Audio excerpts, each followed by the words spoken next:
Hello, in this video I'm gonna show you how you can zoom in an animation on Canva. So what you need to do is select your animation and then click on crop over here.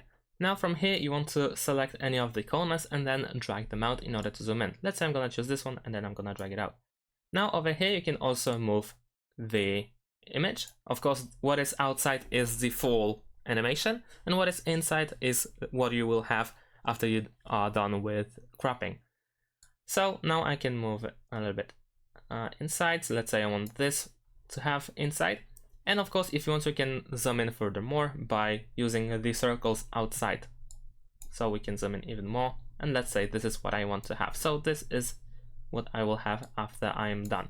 And if you are done, you can click on done over here, or you can click outside the edit mode in order to save it like so. Now, of course, if you want to edit it furthermore, instead of going to crop, you can double click it and then you should be able to crop it and zoom in even more if needed, or simply adjust it to your needs. And that's it. Thanks for watching. Leave a like and subscribe to my channel and see you in my next videos. Bye.